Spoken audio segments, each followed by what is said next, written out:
formally welcome our guests and person of today. I would like to request our CMD Sarake sir to come forward for formal welcome address. Sir, please. First of all, I want to make it clear that why we are organizing this program.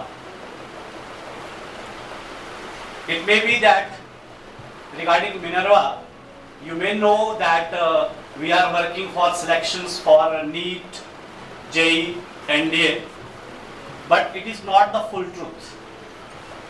We are working for somewhat else. Our prime goal in Minerva is to make the students a successful person in life. In my point of view, successful person is that who love their job. Suppose you are a doctor and you love your job, it means you are a successful person. पूरी life we keep running from one side to the other side of life, but हमने हंसना बंद कर दिया. हम थोड़ी देर सब हंसेंगे, पूरा जान लगा के हंसेंगे. घबराइएगा मत. अगर कोई आपको बोले कि रावण वाली हंसी हंस रहे हो, क्योंकि सुनिए पूरी बात, क्योंकि अगर आप रावण वाली हंसी भी हंसोगे ना, तो बेफिक्र रहिएगा, राम से मैं बचा लूंगा. तीर आपको नहीं लगेगा, बट आपकी हेल्थ बहुत अच्छी होगी अगर आप हंसेंगे. ठीक है? सो 1 2 3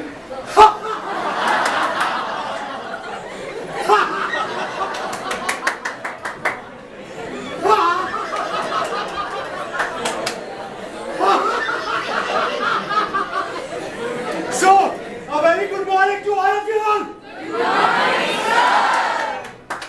हम सब लोग अपना एप्रिशिएशन और स्ट्रेंथ बताने सबसे पहले आ जाते हैं और वीकनेस हम सामने आके बताते हैं. तो मेरा एक दोस्त था जो इस धरती का सबसे दब्बू बच्चा था. उसके बर्थडे में वही नहीं होता था. उसके बर्थडे में वही नहीं होता था और उसको लोग बोलते थे नई नवेली दुल्हन आ गई. मूर्खा भी उसके लिए कम पड़ता था. इस धरती का सबसे दब्बू बच्चा. जब वो क्लास में एंटर होता था तो जैसे ही गर्ल्स को दिखता था ना, क्लास के बाहर खड़ा हो जाता था और उसको पनिशमेंट मिलती थी कि सबसे लेट आए, जबकि वो सबसे पहले आता था. हिम्मत कैसे करे बोलने की, क्योंकि शर्मिला है. और उसके पापा उसी स्कूल में मैथ्स के हेड डिपार्टमेंट थे और मेरा सबसे अच्छा दोस्त था. मैं उसको बहुत बार बात करता था, वो कहता था यार समझ नहीं आता, सामना नहीं हो पाता, शर्म आती है. उसको सब लोग चिढ़ाते थे. अगर उसके घर गेस्ट आ जाते थे तो 2 घंटे बाहर खड़ा होता था, तब सब लोग चले जाए तब जाऊंगा. गेस्ट भी इतने बड़े भुक्कड़ थे कि 2 घंटे में सब खा जाते थे, इसलिए कुछ बचता नहीं था. तो मुझे बताता था बाद में सारी कहानी कि ऐसा ऐसा हो रहा है, क्या करूं. सॉरी. सो ये सारी जर्नी चलती थी. हम लोग जब ट्यूशन पढ़ने जाते थे उसके पापा से, तो अगर उससे कोई चेंज मांगने आ जाता था ना, जैसे उसका कोई क्लासमेट रिक्शा से आया है और स्पेशली अगर कोई गर्ल है, तो वो बेड के नीचे छुप जाता था. कहता था मम्मी जल्दी से भगाओ, मेरे को शर्म आ रही. तो अभी कुछ साल पहले जब मैं उससे मिला निहारिका, तो मैं देखकर चौंक गया. मतलब मैं ऐसा हो गया. ऐसा कैसे? उसकी लाइफ में 180 डिग्री शिफ्ट और सारा शर्मीलापन खत्म हो गया. और मैंने कहा ये हुआ कैसे? कहता मैंने खुद से बात करना शुरू किया, अपनी स्ट्रेंथ्स को पहचाना, अपनी कमजोरियों को पहचाना और उन पे काम किया, इसलिए मैं बदल गया. और कहता पुराने वाले की अस्थियां मैंने हरिद्वार में प्रवाहित कर दी हैं, जाके देख ले. और नए वाले के बारे में मत पूछिए क्योंकि तू वो खुद है. तो इस धरती का सबसे दब्बू बच्चा जो अपने बर्थडे में नहीं होता था, इस वक्त आपके सामने खड़ा है. Shake hand. I was that child. 5 होने चाहिए, 5 शूटिंग है, 5 है, 5. सो वही बोल रहे हैं, वाओ मैं आउट हो गया, मजा आ गया. वाओ मैं आउट हो गया, मजा आ गया. यस.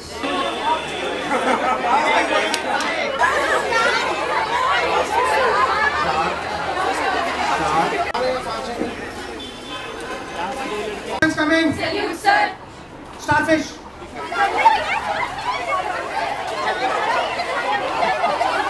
वाओ मैं आउट हो गई, मजा आ गया. Okay. वाओ मैं आउट हो गई. Energy, energy. वाओ मैं आउट हो गई, मजा आ गया. Okay. वाओ मजा आ गया, मैं आउट हो गई.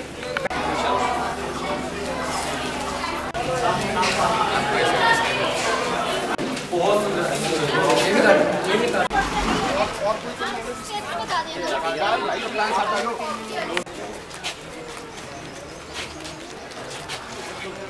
आज मिनर्वा की तरफ से एक प्रोग्राम ऑर्गेनाइज किया गया और प्रोग्राम का नाम था मिनर्वियन माइंडस्केप। इस प्रोग्राम को ऑर्गेनाइज करने के लिए हमने इंस्टीट्यूशन में बुलाया था मिस्टर इंजीनियर वरुण सिंह जी को। ये हैप्पीनेस कोच एंड मेंटर हैं। तो इस प्रोग्राम को करवाने के पीछे जो हमारा मोटिव है वो ये है कि बच्चे जब स्टडीज़ में इन्वॉल्व होते हैं तो धीरे धीरे स्ट्रेस जो है बच्चों के ऊपर जो है वो बनता जाता है। तो ये एक्टिविटी थी बेसिकली बच्चों को मोटिवेट करने के लिए और उनका जो स्ट्रेस लेवल है उसको डाउन करने के लिए। इस एक्टिविटी में हमने बच्चों को सिखाया कि कैसे टीम वर्क में काम करना है और कैसे अपने आप को ऑर्गेनाइज करके रखना है सो दैट कि वो जो इस कॉम्पिटिटिव एग्ज़ाम की प्रिपरेशन जैसे कि नीट, जेई, एनडीए, सीयूटी की तैयारी कर रहे हैं, इसको कैसे अपनी कंसिस्टेंसी जो है इसके लिए बनाए रखनी। देखिए, हमने पहले तो बच्चों को मोटिवेशनल स्पीकर के थ्रू लेक्चर जो है वो ऑर्गेनाइज करवाए। उसके बाद हमने ग्रुप एक्टिविटीज़ जो रहती हैं जो इन लोगों द्वारा ऑर्गेनाइज की गई उन एक्टिविटी में बच्चों को इन्वॉल्व किया गया। देखिए, बच्चे हमारे पास डेली पढ़ने के लिए आते हैं, लेकिन आज जो उन बच्चों के चेहरे पे मुस्कान है, जो उनके चेहरे पे आज हमें जो चमक दिख रही है वो कुछ अलग ही है। और हमें पूर्ण विश्वास है कि इस एक्टिविटी के बाद बच्चे अपनी स्टडीज़ में और फोकस कर पाएंगे और वो ये भी सीखेंगे कि स्टडी जो है वो सिंगल इंडिविजुअल का इवेंट नहीं है, ये भी एक ग्रुप एक्टिविटी है। इस ग्रुप में इन्वॉल्व होते हैं टीचर्स और बच्चे। तो अगर बच्चे और टीचर मिलके ग्रुप में काम करेंगे तो रिजल्ट जो है बच्चों के बहुत अच्छे आएंगे। तहे दिल से आभार व्यक्त करना चाहता हूँ कि पहले ही साल हमें इस लेवल का रिस्पांस जो है वो यहाँ पे मिला। हमने 9th, 10th, 10+1, 10+2 और साथ में 10+2 के बाद जो ड्रॉपर बैच रहता है उन बच्चों के लिए जो है अपने कोर्सेज जो है स्टार्ट कर दिए। बच्चों लोगों का बहुत हमें सहयोग मिला और बच्चे जो हैं हमारी क्लासेस को बहुत एंजॉय कर रहे हैं। धर्मशाला पहले भी आ चुका हूँ और कहीं ना कहीं नेचर से कनेक्टेड है तो बहुत अच्छा फील आता है। मतलब हम कहते हैं ना काफ़ी बार शब्दों में एक्सप्रेस नहीं कर सकते, तो that is a divine feel जो धर्मशाला आके हमेशा महसूस होता है। सो बहुत ब्लेस्ड है उस मामले में कि मुझे मौका मिला। और अगर मैं बात करूं तो मिनर्वा परिवार से बड़ा खूबसूरत सा रिश्ता है। मैं पहले भी यहाँ पर प्रोग्राम करने आ चुका हूँ और इस बार आया हूँ तो एक अलग और डिफरेंट अनुभव हो रहा है और बहुत बढ़िया। लाइफ में बच्चे बहुत बार होता है फेलियर भी हो जाता है, हार भी जाते हैं। तो हम जैसे बहुत बार देखते हैं कि सिक्के के दो पहलू होते हैं, एक हेड होता है एक टेल होता है। आपने देखा होगा बहुत बार टॉस होता है मैच का तो हेड और टेल कुछ भी आ सकता है। तो वैसी लाइफ जो होती है उसमें सक्सेस और फेलियर दोनों टेस्ट अवेलेबल है। जैसे हमारी ज़िंदगी की जो जीवन रेखा होती है उसमें उतार चढ़ाव दोनों होता है। आपने देखा होगा कभी अगर डॉक्टर के सामने सीधी जीवन रेखा हो जाए तो इसका मतलब क्या है कि ज़िंदगी अब ख़त्म हो गई। तो ज़िंदगी में चलना उठना गिरना सब कुछ रहेगा, इसलिए दोनों पार्ट रहेंगे।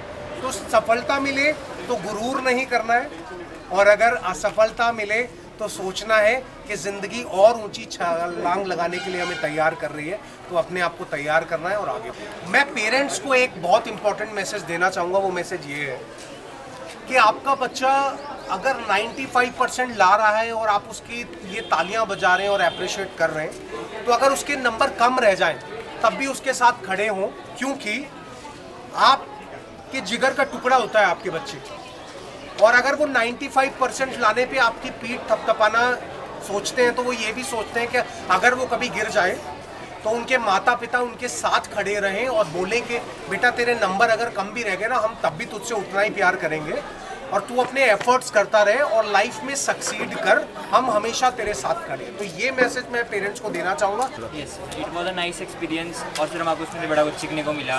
अलग अलग एक्टिविटीज़ भी, मोटिवेशन स्पीच मिली हमारे को। We all got motivated from it. It was a nice experience and teachers are very friendly. सारे टीचर्स बड़े फ्रेंडली है, अच्छे तरीके से समझाते हैं आपको, अच्छे डाउट्स होते हैं हमारे।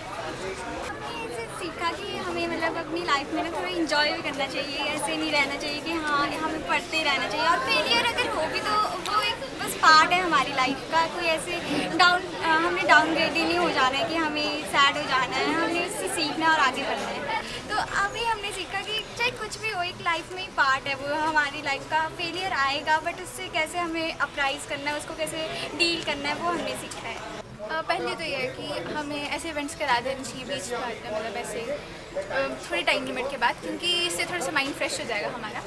और ऐसा भी है कि हमें थोड़ा एक्सपोजर मिलेगा, हमें पता चलेगा कि बाकी लोग हमारे आसपास के क्या सोच रहे हैं, ठीक है। और ये भी है कि अब जैसे सर ने हमें थोड़ा सा मोटिवेट किया, वो भी काफ़ी हमारी आगे भी हेल्प करेगा। और ऐसा नहीं था कि वो कुछ ऐसे बोरिंग सा लेक्चर था, वो काफ़ी इंटरेस्टिंग था। और हम ऐसे सर का बताने का तरीका जो था वो काफ़ी अच्छा था कि हमें वो चीज़ें याद रहेंगी और अब हम उन्हें आगे इम्प्लीमेंट भी कर सकते हैं। और ऐसे इवेंट्स होते रहेंगे तो फिर बच्चे का थोड़ा सा ये कि थोड़ा सा पढ़ाई से हट के कुछ चीज़ हो जाएगी। इसमें ऐसा नहीं था कि पूरा एंजॉय था, मतलब कि इसमें हमें कुछ सीखने को भी साथ में। तो अगर ऐसे इवेंट्स होते रहेंगे तो फिर हम साथ में पढ़ाई के साथ कुछ मॉरल वैल्यूज़ वगैरह या फिर ऐसी चीज़ें वो भी सीख सकते हैं। और जैसे कंसंट्रेशन वगैरह जो भी अब ऐसे यहाँ पे टीम वर्क वाला सब चला है, तो हमें ये भी पता चलेगा कि हम बाकियों के साथ मिल के कैसे किसी चीज़ में पार्टिसिपेट करना है, किसी चीज़ में कैसे हमें रिजल्ट टीम वर्क। ऑब्वियसली आजकल जैसे इवेंट हो रहे हैं तो इन इवेंट्स में ज़्यादा अच्छा लगता है, लेकिन अब हमारे पास मोबाइल्स है, काफ़ी इलेक्ट्रॉनिक्स है, तो हमें एक हमारा कंफर्ट जोन बन चुका है कि हमें बस वही सब करना है। लेकिन कभी कभार आपको अपने कंफर्ट जोन से बाहर निकल के भी नई चीज़ों को एक्सप्लोर करना चाहिए, जो कि आज हमने किया, जो कि काफ़ी अच्छी चीज़ है। हमने काफ़ी न्यू एक्टिविटीज़ को एक्सप्लोर किया, काफ़ी न्यू गेम्स को एक्सप्लोर किया एंड कई नई चीज़ों में इंडल्ज किया। तो मुझे लगता है कि हम कभी भी इलेक्ट्रॉनिक्स इन सब चीज़ों को हम रियल लाइफ गेम से तो कभी कंपेयर नहीं कर सकते। So I think in my opinion obviously games are